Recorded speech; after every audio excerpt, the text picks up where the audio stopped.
Sheena Shea doesn't need saving. She needs to stop playing the victim in a story she's writing herself. Season 11 of Vanderpump Rules has cemented one fact beyond dispute. Brock Davies should have exited stage left long ago. His behavior towards Shiana, disrespectful, condescending, and casually cruel, paints the portrait of a man who mistakes aggression for authority. Yelling at his wife to get over her OCD, dismissing her emotional boundaries, and branding her and her mother as crazy for supporting one another is not eccentricity. It's textbook contempt. His offenses are both personal and public. Outing Katie's private hookup with Max on camera, something even Sheena hadn't planned to disclose, reeks of opportunism. When Shiana shows visible distress, his instinct is not compassion, but mockery. And then there's his tone-deaf disregard for her boundaries, forcing her to engage with Sandoval during a so-called healing yoga session she explicitly wanted to avoid, only to prioritize a round of golf beforehand. The pattern is unmistakable. Brock positions himself as the provocateur, the man who tells it like it is, while trampling over the emotional needs of the woman who's built her brand around loyalty. His gotcha tactics with Ariana, his gossip about Shiana's sister and mother, and his impatient insistence that Shiana get over herself reveal a man who mistakes manipulation for masculinity. Of course, Shiana is no unsuspecting casualty. She entered this relationship fully aware of his history, an absentee father, a questionable ex, and a backlog of unfulfilled responsibilities. Her choice to defend him, even as his behavior undermines her dignity, shifts her from victim to enabler. Her relentless pursuit of validation, particularly from men who consistently prove unworthy of it, is not tragic. It's exhausting. Yet, even within the chaos she helps create, one can't help but think she deserves at least a baseline of respect. Brock fails to provide even that. The tragedy isn't that Sheena can't see who Brock is. It's that she can, and still refuses to walk away. Brock Davies doesn't need another redemption arc. Sheena Shea needs a reality check. The real scandal isn't what Tom Sandoval did. It's how long Bravo let him believe he was likable. Across countless rewatches of Vanderpump Rules, one thing becomes increasingly clear. Tom Sandoval's ego expands with each passing season. What began as a self-conscious bartender armed with a flat iron and a forehead razor has evolved into a man utterly convinced he's the franchise's leading man. Unfortunately, delusion doesn't age as well as he seems to think. By season 7, his entitlement has reached operatic levels. When James Kennedy is fired from SUR, Sandoval doesn't hesitate to rewrite reality, casting Katie Maloney as the villain responsible for James's downfall. The facts, of course, tell a different story. James was drunk, offensive, and chronically incapable of professionalism. Yet Sandoval's instinct is always to attack the women who challenge him. Katie, Kristen, and Stassi routinely called him out, and his fragile ego never forgave them for it. The only person he never dared to confront was Jax Taylor, largely because Jax's archives of dirt on him could fill a Bravo vault. Once Jax was gone, Sandoval was left surrounded by sycophants, namely a perpetually apologetic Tom Schwartz, and that was all the validation his ego required. Sandoval's arrogance has always been baked in. Even his pre-Vanderpump cameo on The Hills showcased the same unbearable self-importance. Reality TV may be scripted, but his narcissism was all too authentic. Watching him berate Stassi at Lala's party, speaking to her as if she were a subordinate in his imaginary kingdom, was a masterclass in conceit. Stassi, to her credit, displayed more restraint than most. Anyone else would have asked the obvious question, "And your opinion matters because..." Then came the book signing debacle, where Sandoval feigned ignorance about Stassi's event and tried to portray himself as an innocent victim of miscommunication. Fortunately, Bravo's editors were happy to roll the receipts, proving he'd been fully informed all along. For someone so obsessed with control, he seems perpetually shocked when the truth refuses to cooperate with his narrative. And then there's Sheena Shea, a woman whose need for validation could power an entire season's lighting grid. Sheena's victimhood complex mirrors Sandoval's. Every slight becomes a conspiracy, every consequence a betrayal. Her fixation on being chosen, particularly in early seasons, bordered on the juvenile. The moment Katie reconciled with Stassi, Shanna morphed into the insecure schoolgirl terrified of being left out. Her history as the other woman never quite escaped her, yet she seemed determined to milk that notoriety for sympathy rather than accountability. Even now, she leans on her husband's affair for attention, as if infidelity were a branding opportunity. Lala Kent, by contrast, initially presented as an earnest newcomer, overwhelmed by the chaos around her. Whatever genuine warmth she once had was eventually eroded by her relationship with Randall Emmett, an unholy pairing that warped her confidence and morality in equal measure. Her evolution is tragic, but at least it's comprehensible. Shanna's, however, remains perpetually self-inflicted. By the later seasons, Sandoval's inflated sense of self had become almost performance art. Whether proclaiming he had moved mountains or sulking through another performative apology, he treated every interaction like a press conference for his own greatness.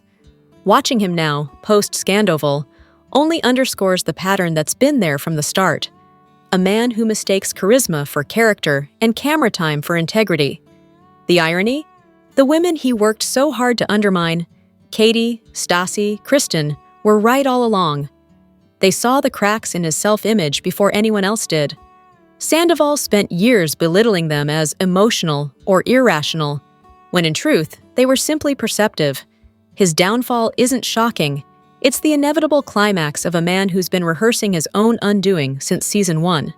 Everyone praises Ariana Madix for her growth, but what if her entire redemption arc is just a rebrand? Season 4, Episode 11 of Vanderpump Rules offers an early glimpse into the carefully curated mythology of Ariana Madix, the cool girl whose moral compass always seems to point in whatever direction flatters her most. The scene in question, where Ariana fumes over Kristen's continued presence at group events, lays the foundation for years of selective outrage disguised as self-awareness. Let's begin with the obvious. Ariana was not some innocent bystander caught in the toxic crossfire of Kristen and Tom's doomed relationship.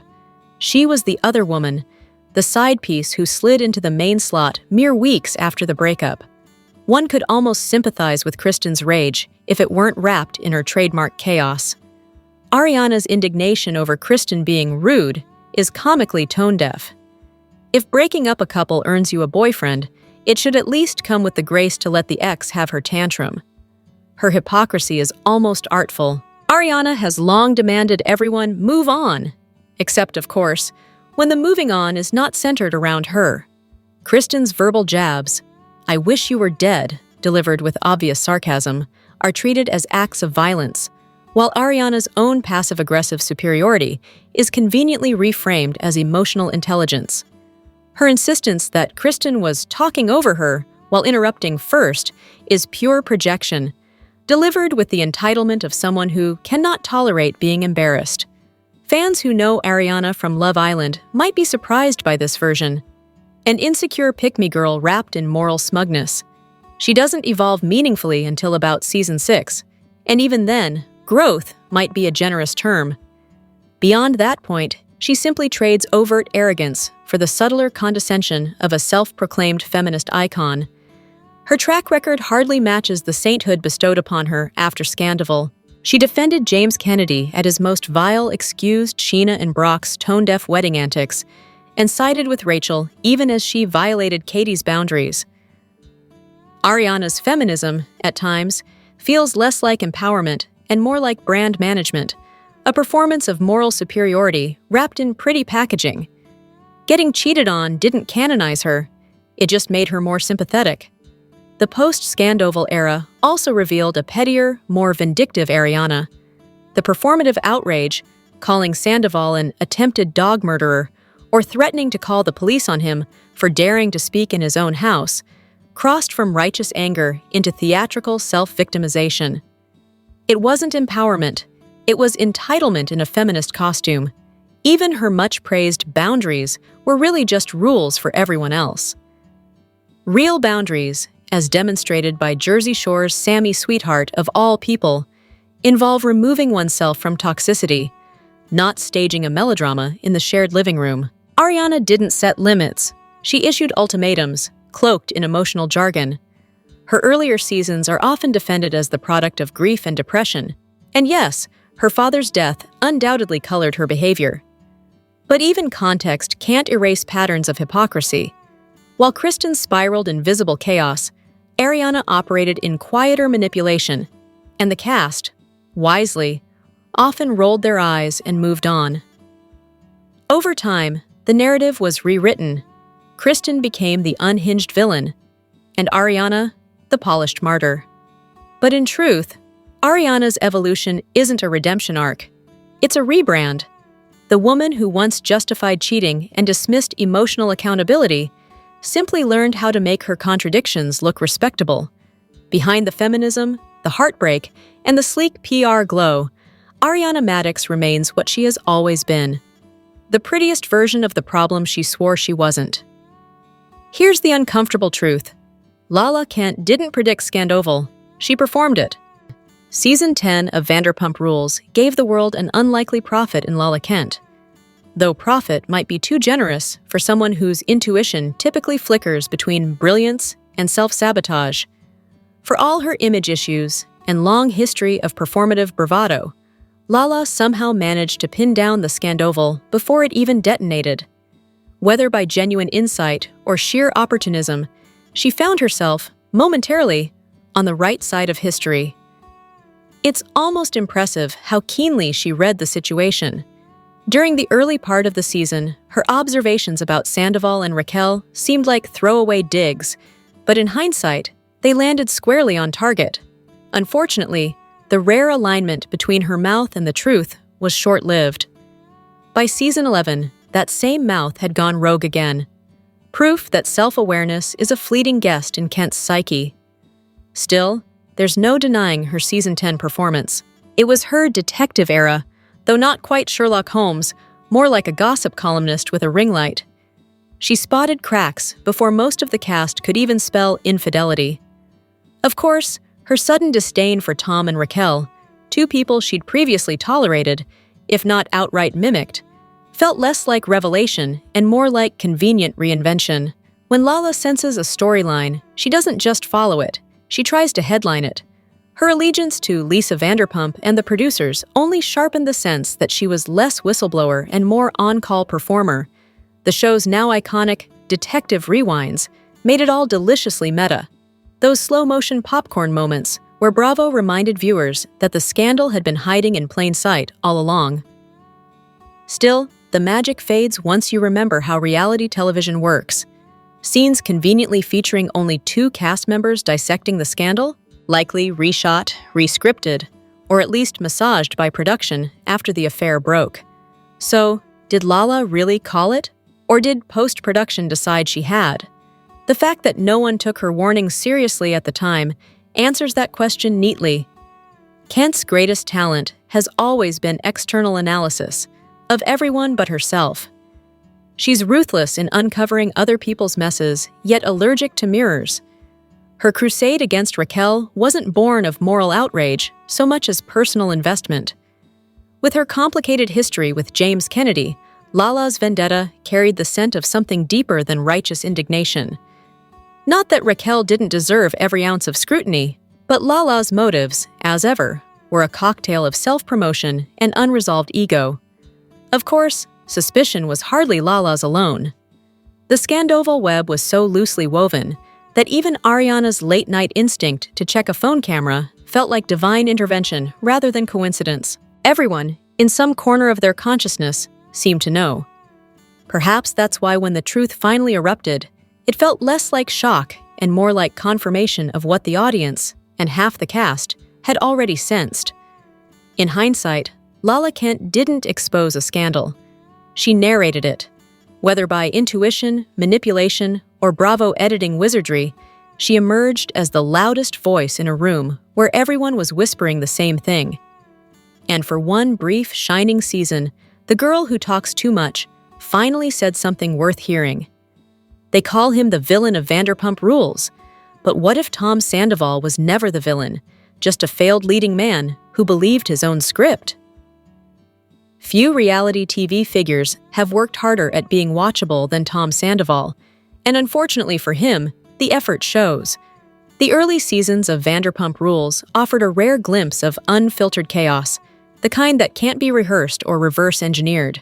But once the spotlight hit, Sandoval appeared to trade authenticity for ambition. The result? A man so obsessed with controlling his own narrative that he became a caricature of one. From the second season reunion, Sandoval's reality TV strategy began to peek through. A self-produced attempt to cast himself and Ariana as the show's reigning couple, a kind of aspirational duo amid the bartenders and backstabbers. It was a transparent power play. If they couldn't be the heroes, they'd at least script themselves as the power villains. Unfortunately, neither possessed the charisma to pull off either role convincingly. What started as mild delusion soon evolved into Sandoval's full transformation, a long, slow slide from trying too hard to impossibly insufferable. The show's growing success only inflated the performance. By the time Sandoval erupted, he wasn't a man unraveling. He was simply arriving at the logical conclusion of his own narcissism. A rewatch of Season 10, Episode 6, makes the trajectory almost comically obvious. The now infamous "Who's the Hot Guy" scene, Raquel and Charlie's return from Havasu, the guys' night at the Mondrian, plays like a prelude to disaster. Sandoval's lingering stare at Raquel, caught so deliberately on camera, feels less like a spontaneous slip and more like a calculated shot from producers who smelled blood. They knew where this story was headed long before the audience did. Raquel's sudden ascension to it girl status only made the dynamic uglier.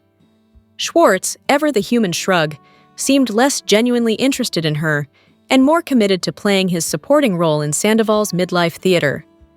Whether from loyalty, laziness, or sheer cowardice, he enabled the entire production, helping Sandoval shed his old and used girlfriend in exchange for a shiny new co-star. The brilliance of Vanderpump Rules has always been its ability to capture people who believe they're writing their own story while everyone else watches them self-destruct. Sandoval is the textbook case, a man so determined to be the main character that he accidentally wrote himself out of sympathy altogether. In the end, no dubbing, Spanish, French, or otherwise, could make this saga more dramatic than it already is. It's the rare tragedy that doesn't need translation. Vanderpump Rules isn't about friendship. It's about who can lie, cheat, and cry their way to camera time, and somehow still call it growth.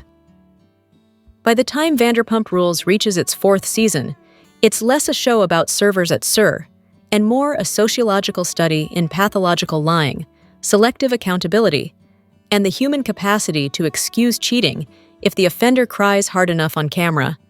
Every cast member seems to have built a personal brand out of dysfunction, some more skillfully than others. Stassi Schroeder-Clark began as the franchise's reigning dictator, barking orders and wielding her tears like weapons.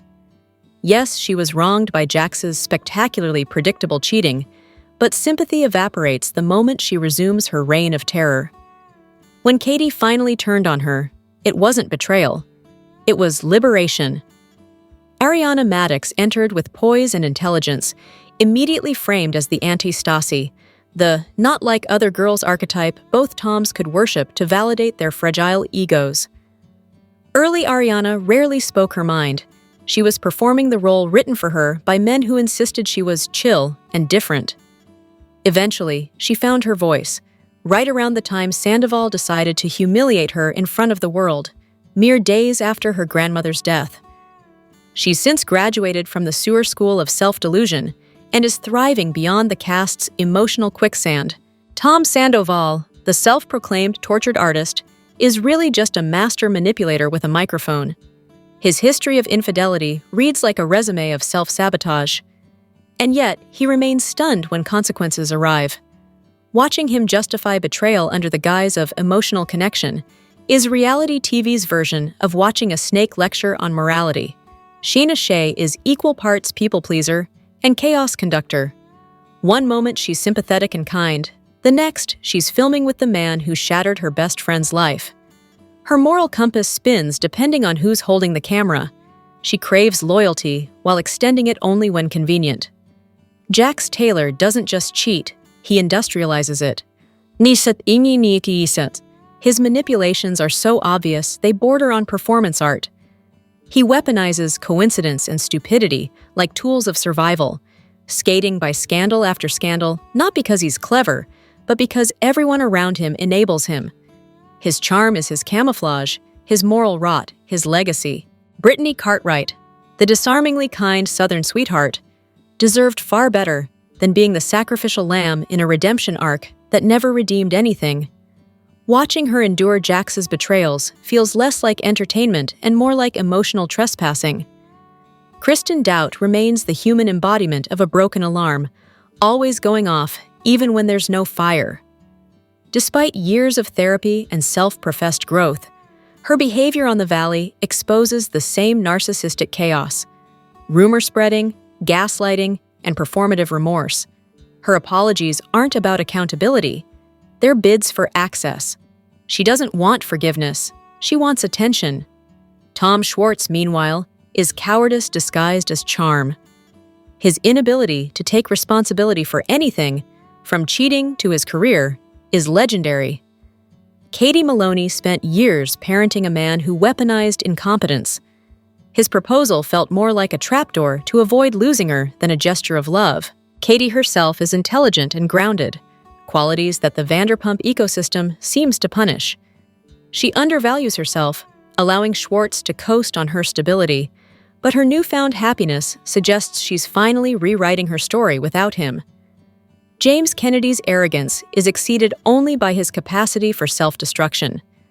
His behavior, at times verging on criminal, should have disqualified him from more than just DJ gigs, yet he somehow survives each scandal by rebranding recklessness as passion. Lala Kent entered as a wild card, brash, strategic, and unafraid to court controversy. The early seasons teased a connection with Sandoval, though any romantic entanglement would have placed her squarely in the long line of women Tom uses for emotional camouflage. Her sharp awareness, however, makes her far too calculating to fall fully into that trap. In the end, every cast member operates within the same moral ecosystem, one where betrayal is routine, apologies are performative, and self-awareness is perpetually coming next season. Vanderpump Rules isn't just about messy relationships, it's about the endurance of dysfunction packaged as glamour. And somehow, that's what keeps it irresistible. They called it reality TV, but this was more like televised HR malpractice. Season 9 of Vanderpump Rules, a test of endurance more than entertainment, marked the moment when the so-called Toms officially revealed themselves as the hollow shells they'd always been. Schwartz, ever the human embodiment of avoidance, perfected his talent for cowardly manipulation. His specialty? Triangulating people against each other, then feigning confusion when the chaos erupted. It's almost impressive, like watching someone fail upward through charm and selective amnesia. Sandoval, on the other hand, never misses an opportunity to assert dominance through smug condescension. His brand of arrogance is so consistent it could be franchised. This is the same man who once chastised Lisa Vanderpump for spending too much on TomTom's build-out, only to later mismanage every dollar of Schwartz and Sandy's as if business acumen were an optional skill. The irony is so thick, it should be listed as a menu item at a sewer. The show initially tried to position Sandoval as Jax's more polished successor, a loyal friend, a budding entrepreneur, even a creative visionary with a band and a bar. But the facade doesn't survive a second viewing. Watch closely, and the pattern emerges: narcissism wrapped in performative charm. His inability to handle confrontation without turning it into a personal crusade is less rock star energy and more textbook ego fragility. Every disagreement becomes a wound to his self-image, and every apology a PR exercise. Rewatching the season also exposes something larger: the toxic workplace masquerading as reality TV. The cast's constant verbal assaults and boundary violations would violate every HR rule in existence if this were any other job. It's astonishing that production simply lets it unfold. Reunions devolve into screaming matches where even Andy Cohen has to step in as an impromptu mediator, often without a single security guard in sight. Speculation about why the show nearly imploded. Rumors of Ariana refusing to film with Sandoval, possible contractual protections for the original cast, only underscores the absurdity of calling any of this professional. The environment is so volatile that it's less a workplace and more a televised HR complaint waiting to happen. In the end, Season 9 stands as a case study in unchecked ego and delusional self-importance,